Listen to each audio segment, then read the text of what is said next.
शीशे की बहू। देखो, साफ साफ बोलने वाला इंसान तो हर किसी को पसंद है, लेकिन कोई इतना भी साफ बोले तो क्या होगा? वो माँ जी, आप ना प्लीज मुझसे तमीज से बात करिएगा, क्योंकि मेरी माँ ने कहा था कि आप तमीज से बात ना करें तो मैं आपकी खटिया खड़ी कर दूं।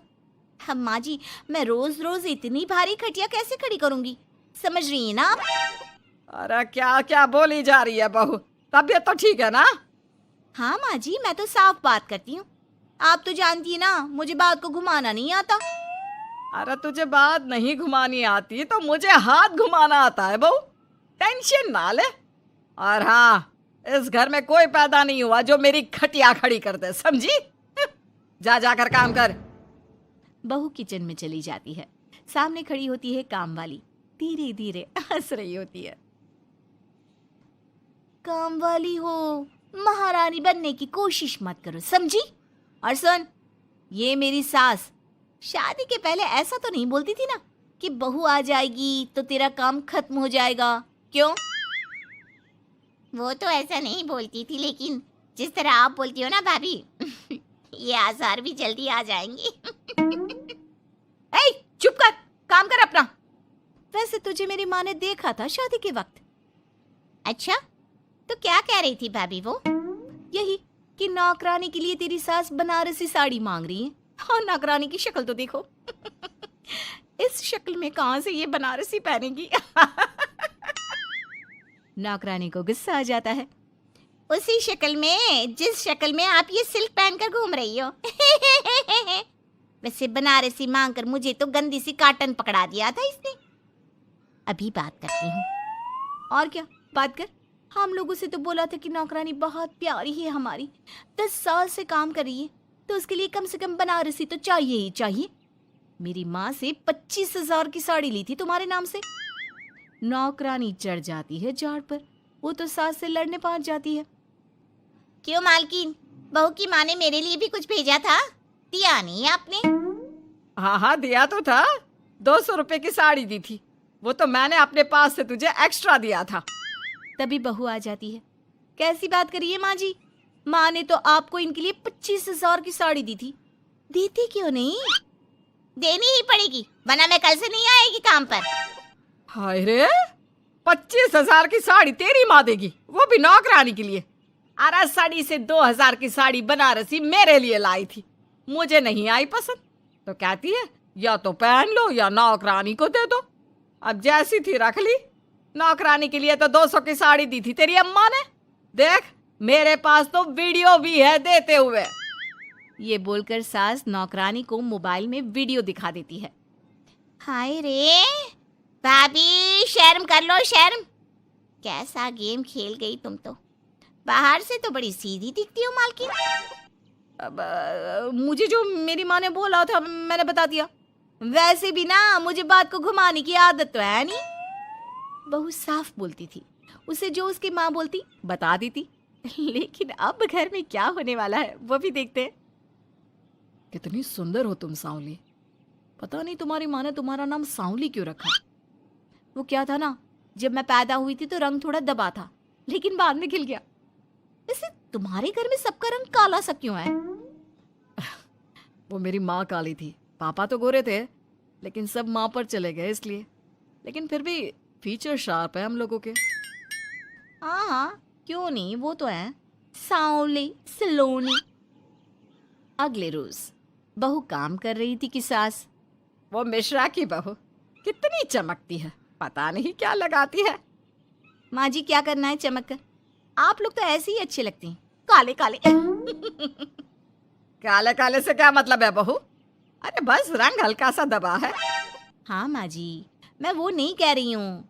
वैसे पापा जी का तो वो भी नहीं है, गोरे हैं पापा जी। ये भी कह रहे थे कि आपके कारण ही वो काले हैं, क्योंकि आप काली हैं ना, तो मैंने कहा कि। क्या कहा इसने? मेरे कारण? अरे जिस माँ ने 9 महीने कोख में रखा, पाला पोसा, उसे पल भर में ब्लेम कर दिया। वाह रे मेरे बेटे, मेरी परवरिश में ही कमी होगी कि मेरा ही बेटा माँ को काला बोल रहा है। क्या है माँ जी, जबरदस्ती इनको कोस रही हैं? एक तो मैंने आपको बता दिया कि ये क्या बोल रहे थे। हाँ हाँ बहू, तू तो शीशे की तरह साफ है, इसमें दो राय नहीं। लेकिन तेरे साफ बोलने से कई बार लोगों के दिल टूट जाते हैं। तो वही बोला कर जिससे लोगों का मन खराब ना हो। वैसे अगर मेरे बेटे ने मुझे काला बोला भी तो मैं जानती हूँ कि वो किसी और संदर्भ में बोल रहा होगा। मैं भी ना कभी कभी कैसे बच्चों जैसी बात करती हूँ। सास काम पर लग जाती है और बहू भी। एक रोज, चल बहू जरा मंदिर होकर आते हैं। मंदिर में सब पूछते हैं बहू कैसी है, बहू कैसी है। मैंने कहा खुद ही मिल लेना, ले आती हूँ उसे। सास बहू मंदिर जाते हैं, जहाँ सास की टोली बहू का स्वागत करती है, उसे आशीर्वाद देती है और फिर, बहू कैसा लग रहा है ससुराल में, घर में एडजस्ट हो गई? अच्छा तो खैर नहीं लग रहा है, लेकिन क्या करें, रहना तो होगा ही ना, शादी जो की है। वैसे माँ जी का व्यवहार अच्छा है, लेकिन अरे बहू, तूने मुझे बताया नहीं कि तेरा मन नहीं लगता। और सास का व्यवहार अच्छा है तो क्या पति मारता है? अरे नहीं नहीं नहीं नहीं, वो क्या है ना, मेरा गांव का घर बड़ा, बड़े आंगन, खुली रसोई, कमरे। यहाँ शहर में तो लगता है किसी ने टांग दिया है घोंसले में। इसलिए नहीं लगता मन। औरतें बहू की बात पर हंसने लगती है। बड़ी ही सीधी बहू है तेरी, मन की सारी बात करती है किसी के भी सामने। सास बहू घर आ जाती हैं। मेरा मन करता है कि हम भी ये शहर से थोड़ा दूर रहने क्यों ना जाए, जिससे हम भी बड़े मकान में रह सके। पर माँ जी, फिर इनका ऑफिस दूर हो जाएगा। हम तो घर में फिर भी रह लेते हैं, इनको आने जाने में समस्या होगी ना। हाँ ये तो सही है, पर क्या करे। मेरी माँ कह रही थी कि तेरे सास ससुर गांव जाकर क्यों नहीं रहते, फिर ये मकान तुझे बड़ा लगने लगेगा। तभी ससुर आ जाते हैं। अच्छा, तो तूने क्या कहा इस बात पर? मैंने कहा कि फिर मैं क्या करूंगी घर में अकेले रहकर, फिर तो मेरा मन भी नहीं लगेगा। चलो, कुछ तो अच्छी बात है तेरे में। मैं क्या कह रहा था, क्यों ना हम सच्ची गांव चले कुछ दिनों के लिए, कुछ काम भी है गांव में। सास ससुर गांव चले जाते हैं। बहू घर में अकेली थी कि तभी बहू की माँ आ जाती है। हाय रे, कितना प्यारा सजा है तेरा घर। वैसे बुढ़ा बुढ़ी कब आ रहे हैं? माँ, मेरी सास अभी बूढ़ी नहीं हुई है, और बुरा मत माना, तू ज्यादा बड़ी लगती है उनसे। चुप कर, माँ हूँ मैं तेरी और सास की गुण गा रही है। वैसे बेटी, शहर में रहने का शौक बहुत है मुझे, काश मैं भी रह पाती शहर। हाँ तो आ जाना माँ, भाई को बोल यही नौकरी करे, पिताजी भी कोई काम शहर में कर लेंगे, और तू भी देख लेना कोई काम। क्योंकि माँ, जितना आराम गांव में है ना, शहर में नहीं है। यहाँ तो हर चीज खरीद कर ही खानी पड़ती है, ना कोई खेत ना कोई खलियान। तेरे सास ससुर परमानेंट गांव चले जाए तो मैं यहाँ तेरे पास रह लूं, रोज घूमूं फिरूं, शॉपिंग करूं, शहरी मेम बनकर रहूं। वैसे तू क्या ये साड़ी सूट में रहती है? अरे तू भी शर्ट पैंट पहना कर। तुम कहती हो तो मैं कल ही लेकर आती हूँ। शॉपिंग करने चलेंगे ना। बेटी शहरी कपड़े लेकर आती है और पहन लेती है। अरे ये क्या पहना है, तुम तो साड़ी सूट में ही अच्छी लगती हो। अरे दामाद जी, हमने बेटी शहर में भी आई है, यही सब पहनाना था तो वो कल्लू का बेटा जो गांव में था वो ठीक नहीं था क्या, उससे ना करवा देती शादी? माँ, कल्लू का बेटा तो गूंगा था ना, उससे कैसे कर लेती शादी? और उसे तो मैं भाई मानती हूँ, कुछ भी मत बोला करो माँ। माँ सर पर हाथ रख लेती है। अच्छा बेटी, मैं तो चली, तेरी सास कभी भी आ सकती है। तो माँ से मिलकर जाइएगा ना। अरे नहीं नहीं, वो क्या है ना, बंधन में रहना पसंद नहीं है हमको। समधन जी की जबान तेज है थोड़ी। बुरा मत मानना, चलते हैं हम। माँ तो चली जाती है, लेकिन पीछे से बेटी को पहना कर जाती है वेस्टर्न कपड़े, और माँ के जाने के बाद एंट्री हो जाती है सास ससुर की। बहू खड़ी होती है पैंट शर्ट में। बहू ये क्या पहना है? बहू, इस घर में ये सब नहीं चलेगा, यही सब वाली लड़की लानी होती तो हम शहर की ना ले आते। माँ जी, मेरी माँ ने कहा है कि उन्होंने मेरी शादी शहर में इसलिए नहीं की कि मैं साड़ी और सूट पहनूं। तेरी माँ आई थी क्या? हाँ, वो आप लोग गए थे ना तो आ गई शहर घूमने। तो फिर चली क्यों गई? क्योंकि माँ जी की जबान तेज है ना। अरे क्या बोली जा रही हो? क्यों? अबे यही तो बोला था माँ ने, तुमने नहीं सुना था क्या? देख बेटा, ऐसी बात नहीं करते। खैर जा, कपड़े बदल ले। नहीं, अगर बहू तुझे ठीक लग रहा है तो बेटा पहन ही रहे। पर मुझे ये टाइट कपड़े अच्छे नहीं लगते। वो क्या है ना, साड़ी में फ्री रहती हूँ, लेकिन क्योंकि माँ ने कहा तो। अरे कोई बात नहीं बहू, मैं भी तो माँ ही हूँ ना। मैं भी कह रही हूँ कि जैसा ठीक लगे वैसा कर ले।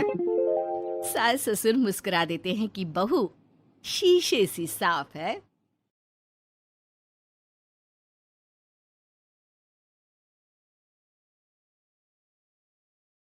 मिठू मिठू तोता डाली ऊपर सोता, हरी मिर्ची खाता। नहीं नहीं, हरी मिर्ची तीखी लगती है बुढ़िया। अरे बदमाश, ऐसे कौन बात करता है? मैं करता हूँ। ऐसी बात नहीं करते, अच्छे से बात करते हैं। ठीक है, पर मैं तुमसे बात नहीं करूँगा। क्यों? तुमने कहा ना अच्छे से बात करते हैं, लेकिन तुम तो बात बुरी हो बुढ़िया। अरे मैंने तेरा क्या बिगाड़ा है रे मिट्ठू? कल ही पड़ोसी की छत पे सूख रही डाल ले आई थी तुम। सावन का महीना, पवन करे शोर, डाल उठा के ले आई बुढ़िया कैसी चोर। अरे अरे मिट्ठू चक्रवर्ती, इतने जोर से मत बोल, सब सुन लेंगे। मेरी एक शर्त है। अबे तोते कहीं के, चल बोल। एक तो मुझे देख के कोई सीटी नहीं मारेगा, मुझे पसंद नहीं है। दूसरा, मैं घर में रहूंगा, पिंजरे में नहीं। हाँ चल मान लूंगी, पर कहीं उड़ मत जाना। पागल हूँ क्या? यहाँ पोपट को फोकट में खाना मिलता है, तुम मेरी शर्त मानती हो। अरे जंगल में दंगल करने क्यों जाऊंगा, जब इधर ही मंगल हो रहा हो तो। तू तो बहुत चतुर है रे। हाँ, सीखो कुछ मुझसे। अरे ज्यादा चोंच मत चला, ले पिंजरे से बाहर आ जा। और जोर से मत बोलना चोरी के बारे में, बाबूजी सुन लेंगे तो लड़ाई हो जाएगी घर में। तू चाहता है कि घर में लड़ाई हो? हाँ, चाहता हूँ चाहता हूँ चाहता हूँ। लड़ो लड़ो लड़ो, बहुत मजा आएगा। लड़ते हुए लोग, बेवकूफ लोग मुझे अच्छे लगते हैं। अरे राम राम राम, कैसा मिट्ठू है रे तू? बुढ़िया बुढ़िया रोटी चोरी करती खोटी, राम राम करती पर उल्टे काम करती। ए मिट्ठू, अंदर कर दूंगी। बाहर निकल के जुबान फड़फड़ाएगा तो पिंजरे में पंख फड़फड़ाने पड़ेंगे, समझे? माफी चाहता हूँ बुढ़िया, माफ कर दो। और ये बुढ़िया बुढ़िया मत बोला कर मुझे। हाँ हाँ शीला, बहुत जवान है ना तू। कल ही तो घुटने में दर्द था। वैसे एक बात बता, जब तेरा सर दर्द होता है तो तू बाम घुटने में लगाती है क्या? क्यों मुए, ऐसा क्यों पूछ रहा है? क्योंकि तेरा सर तेरे घुटने में है ना बुढ़िया। तभी वहां बाबूजी आ जाते हैं। अरे क्यों रे मिट्ठू चक्रवर्ती, तू पिंजरे के बाहर? जमानत हो गई मेरी। अरे वाह, चल अच्छा है, बाहर ही रहना पर उड़ना मत। अरे फिक्र नॉट, तुम जैसे धर्मात्मा आदमी को छोड़ के कहीं नहीं जाऊंगा। अरे चापलूसी मत कर, भजन कर। नहीं नहीं नहीं, पहले भोजन करूंगा। मिट्ठू खाने लगता है। सतीश को देखने लड़की वाले आ रहे हैं परसों। अरे इतनी जल्दी? मुझे बहुत सारे काम करने पड़ेंगे। हाँ, ऐसा क्या करना है? अरे दहेज की लिस्ट भी तो बनानी है। कार लूंगी, 10 लाख नगद लूंगी, जेवर, LCD, TV, double door fridge, सोफे, फर्नीचर। अरे तुमको पता है ना दहेज लेना पाप है। एक बार पाप करके अगर जिंदगी भर का ऐशो आराम मिले तो ऐसे पाप अच्छे ही होते हैं जी। मुझे तो शर्म आती है तुम्हें अपनी पत्नी कहते हुए। अरे ठीक है ना, तो पत्नी की जगह वाइफ बोल दिया करो। अरे मैं तुमको अपनी धर्म पत्नी मानता था। पर तुम तो बेशर्म पत्नी निकली। अरे मिट्टू चुप हो जा, मेरे सामने से चली जाओ। अरे आपके पीछे खड़ी हो जाऊंगी तो बोलेंगे कि पीठ पीछे बातें करती है। वाह बुढ़िया, वाह बढ़िया जोक, ठोको ताली। मिट्टू चुप। देखिए जी, मैं तो दहेज भी लूंगी और बहू से काम भी करवाऊंगी। रोक सको तो रोक लो। रोकना ही नहीं चाहता, चली जाओ यहाँ से। वाह वाह बुड्ढे, बढ़िया जोक, लेकिन उतना मजा नहीं आया, एक और सुनाओ। मिट्टू चुप हो जाओ। माँ वहां से चली जाती है। शाम को घर वाले महाभारत देख रहे हैं। मिट्टू, ये धर्मराज युधिष्ठिर हैं, झूठ नहीं बोलते थे, हमेशा सच बोलते थे। तू भी ना हमेशा सच बोला कर। सच बोलने से क्या होगा? अरे पुण्य मिलेगा, स्वर्ग मिलेगा। अरे तुमसे क्या मिलेगा? अभी की बात करना बुड्ढे। तू है तो तोता, लेकिन शायद तुझे किसी लोमड़ी ने पाला है। छी छी यार, अपनी पत्नी को लोमड़ी बोल रहे हो? अरे मैं तब की बात कर रहा हूँ जब तू जंगल में रहता था। नहीं नहीं, उसी को बोल रहे थे। रुको, अभी लड़ाई करवाता हूँ, अभी करवाता हूँ। अरे ओ तोते, अच्छा ये ले, ये टॉफी ले ले और अच्छी और सच्ची बात किया कर। रोज टॉफी मिलेगी, ठीक है? पक्का? हाँ हाँ पक्का। 2 दिन बाद घर पे सतीश को देखने लड़की वाले आते हैं। हाँ जी, कितने लोग हैं घर में? मैं सतीश और सतीश के बाबूजी। हाँ हाँ बढ़िया, कर दे पराया मुझे, मैं भी तो इस घर का हूँ ना। अरे हाँ हाँ, ये है मिट्ठू चक्रवर्ती। अरे वाह, कितना प्यारा पैरट है। ये पैरट क्या होता है? मिट्टू को इंग्लिश में पैरट कहते हैं। ये सतीश तो मुझे इंग्लिश में इडियट ही कहता है। सतीश को इंग्लिश नहीं आती, इंग्लिश नहीं आती। देख बुढ़िया, तेरा पैसा डुबा रहा है तेरा बेटा। बिट्ठू, हम बात कर ले या तू ही करेगा? अरे चुप भी रहना थोड़ी देर। हमें तो लड़की पसंद है जी, सतीश को भी पसंद है। लड़की से भी पूछ लो एक बार, उसको तुम पसंद हो या नहीं? अरे चुप कर मुए, वरना दूंगी एक। क्या? अब टॉफी टॉफी दूंगी। ये खाओ और चुप रह। सच की आवाज दबाने के लिए रिश्वत दी जा रही है। तुम्हें क्या लगता है एक टॉफी से तुम मुझे खरीद लोगी? 2 टॉफी लूंगा। बहन जी, आपकी कोई मांग हो तो? अरे माँ जी, मांग तो लड़की की रहती है ना, जो लड़का भरता है। अरे सतीश बेटा, तू रहने दे। नहीं नहीं नहीं, मांग तो नहीं है, पर क्या बहन जी? पर क्या? पर पर क्या बोलिए ना। पर दहेज लूंगी, दहेज लूंगी। अरे चुप मिट्ठू, वरना आज ही जंगल में छोड़ आऊंगा। अरे कल तो युधिष्ठिर बनने का, सच बोलने का बोल रहे थे। आपकी टॉफी खाई है, झूठ नहीं बोलूंगा। अरे बेटा मिट्ठू, देखिए देखिए, बुढ़िया को कार चाहिए, क्योंकि सतीश की हैसियत नहीं है खरीदने की। बुढ़िया को डबल डोर फ्रिज चाहिए, 10 लाख रुपया भी चाहिए, क्योंकि जैसे बेबी को बेस पसंद है, वैसे ही बुढ़िया को कैश पसंद है, फ्री फुकट का ऐश पसंद है। मिट्ठू, अब तो तेरी खैर नहीं है। बुढ़िया, तेरे हाथ नहीं पहुंचेंगे। ज्यादा नाटक किए तो छत पे से जो चोरी की थी वो भी बता दूंगा। चोरी? हाँ हाँ, पड़ोसियों की दाल चुरा लेती है और पकाते वक्त शिकायत भी करती है कि कैसी सस्ती दाल खाते हैं पड़ोसी। और पता है अब तक इस घर में काम वाली बाई क्यों नहीं आई? क्यों नहीं आई? क्योंकि तुम्हारा इंतजार था। मिट्ठू की बात सुन के लड़की वाले वहां से चले जाते हैं। अरे क्या बिगाड़ा था रे हमने तेरा। एक तो तुझे पाला, खाना खिलाया, तेरी हर शर्त मानी, फिर भी तूने हमारा काम बिगाड़ा। सच बोलना चाहिए बुढ़िया, बाबूजी ने कहा था। अरे ठीक ही तो है, लड़की को झूठ बोल के इस घर में ले आते तो पाप ही लगता ना। शाबाश मिठू, चाहे खुद का नुकसान हो रहा हो पर हमेशा सच बोलना चाहिए। अरे चल चल बुड्ढे, अपने बाप को मत सिखा। तुझे सच बोलना तो सिखा दिया, अब तेरी बदतमीजी भी छुड़वानी पड़ेगी मुझे। चलो, मैंने सच बोला, अब तुम अपना वादा भी निभाओ। टॉफी कहाँ है मेरी? बाबूजी मिट्ठू को टॉफी देते हैं। टॉफी खाते हुए मिट्ठू बोलता है, मिट्ठू मिट्ठू तोता, मीठी टॉफी खाता, किसी से नहीं डरता, सच्ची बात